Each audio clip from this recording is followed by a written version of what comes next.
Hai, Assalamualaikum warahmatullahi wabarakatuh. Alhamdulillah, kawan-kawan. Hari ini saya mau bercerita tentang muscle memory.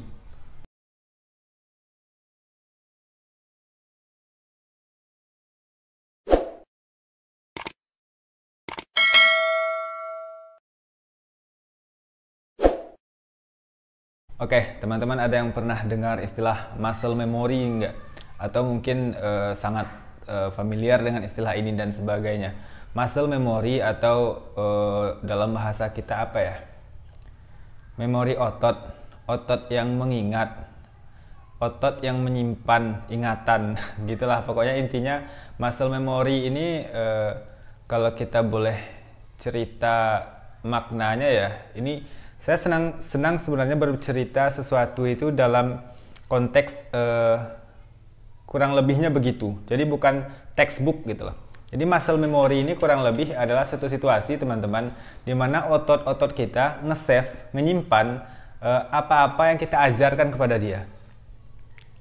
Kurang lebih pengertiannya seperti itu.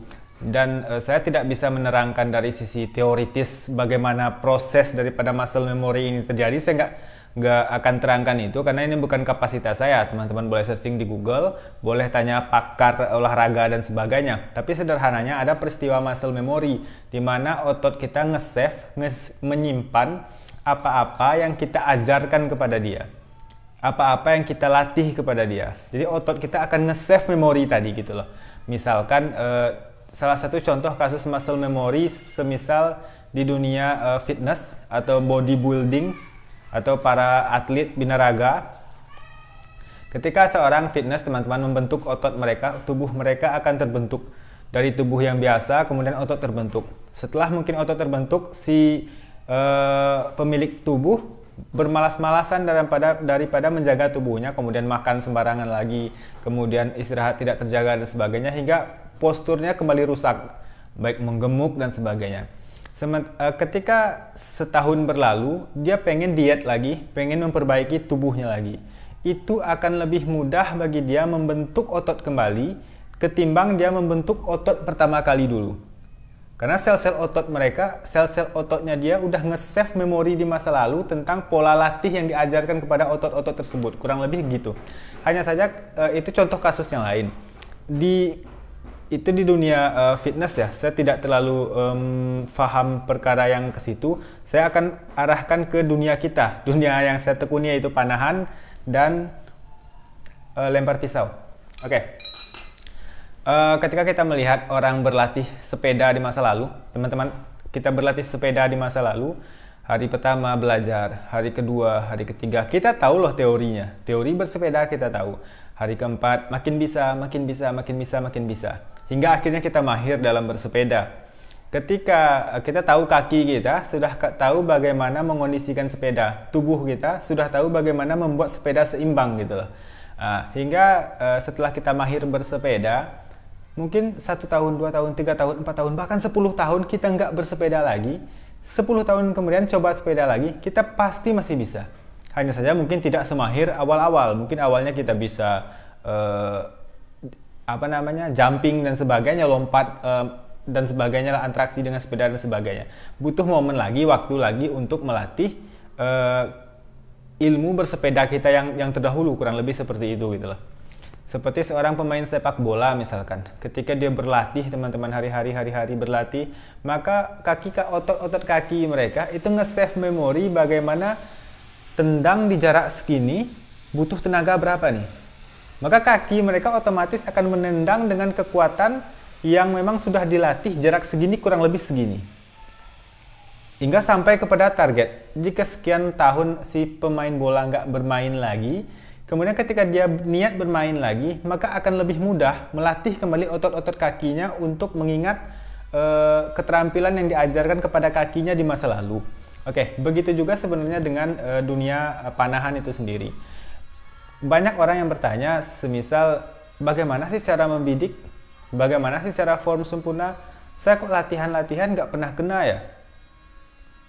Kebanyakan kasus, muscle memory si pemanah belum terlatih untuk melakukan satu gerakan yang sama setiap kalinya gitu loh. Misal genggaman.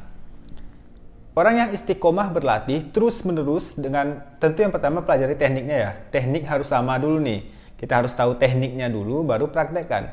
Kemudian tarik sampai sini atau sampai sini, sini atau sini, terserah kebiasaan kita. Maka otot kita akan terbiasa menarik dengan pola yang sama dengan menggunakan otot punggung, otot belakang. Ketika rilis, tangan kiri kita akan tahu bagaimana dorongan yang akan diberikan. Tangan kanan kita otomatis tahu bagaimana iflat ke belakang. Dilatih terus-menerus hingga mendapatkan otot-otot kita menyimpan gitu loh. Menyimpan cara bagaimana teknik dalam memanah tersebut. Sehingga tidak jarang kita temui teman-teman, para guru-guru, para pemanah-pemanah profesional dunia itu bisa memanah sangat cepat sekali. Karena memang otot-otot tangan dia sudah ngerekam posisi anak panah, dia tahu di mana, posisi knocking dia tahu di mana, jarak segini dia tahu bagaimana kekuatan tangan kiri, bagaimana posisi tangan kanan.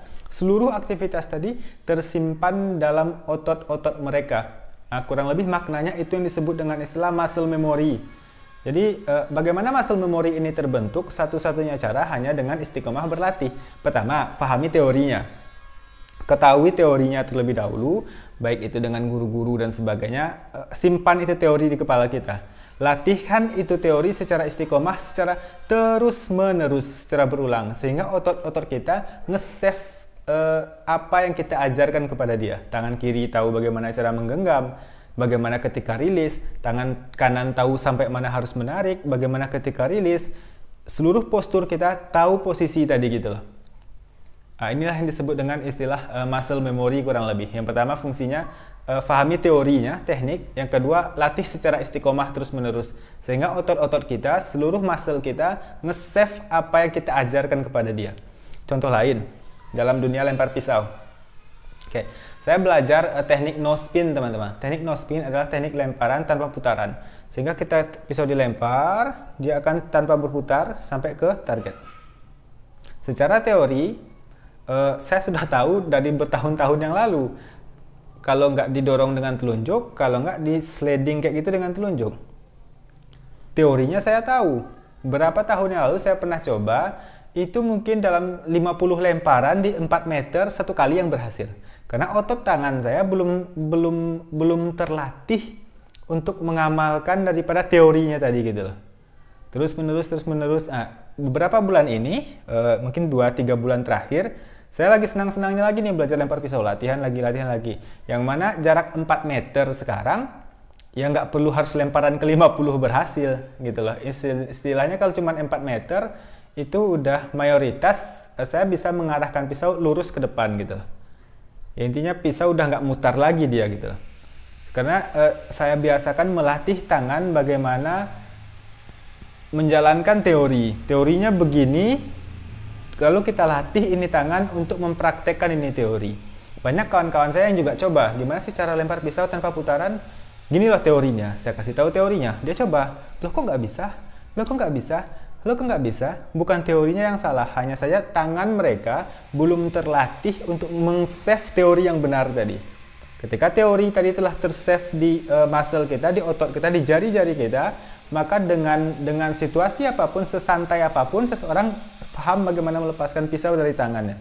Kalau kita lihat guru-guru para pelempar pisau mungkin yang sudah mahir, itu memang dengan santai sekali mereka bisa memastikan ini pisau lurus ke depan tanpa aba-aba terkadang. Kalau kita kan harus benar-benar dirasa dulu baru lepas. Kalau mereka enggak, pegang, cium, tep. Karena apa? Karena otot-otot mereka sudah dilatih untuk meng-save teori yang benar tadi, melatihnya secara istiqomah sehingga gampang sekali untuk melakukan aktivitas yang dimaksud gitu loh. Pun seandainya misalkan ketika saya sudah tidak memanah lagi atau berhenti melempar pisau dalam jangka setahun atau 2 tahun mungkin. Ketika setahun kemudian saya ingin lagi belajar melempar pisau, itu tidak akan sesusah ketika saya belajar pertama lagi. Karena tangan saya setidaknya masih menyimpan memori cara melempar. Hanya butuh diingatkan lagi. Di murojaah lagi lah kurang lebih seperti itu. Nah, diulang-ulang lagi untuk melatih bagaimana cara melempar pisau teknik no spin. Nah, itulah yang dimaksud dengan muscle memory atau memori otot ya bahasa kitanya mungkin. Dan itu adalah peristiwa yang terjadi dalam setiap aktivitas yang menggunakan fisik tentunya, yang menggunakan otot teman-teman.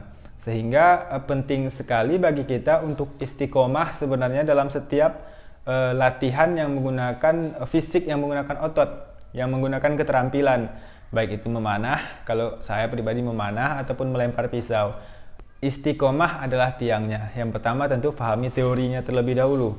Kemudian latih teori tadi secara istiqomah sehingga otot-otot kita menyimpan, menyimpan daripada apa yang kita ajarkan kepada mereka. Secara istiqomah ajarkan terus, otot kita akan secara otomatis nge-save bagaimana menjalankan teori tadi. Sehingga tak jarang kita lihat pemanah teman-teman, bahkan tanpa membidik dia bisa langsung menembak dan kena sasaran. Karena betul-betul tangan mereka sudah nge-save jarak segini, kekuatan tangan harus bagaimana, tarik harus bagaimana, bidik bagaimana, cara rilis bagaimana. Oke, itu sedikit cerita tentang muscle memory.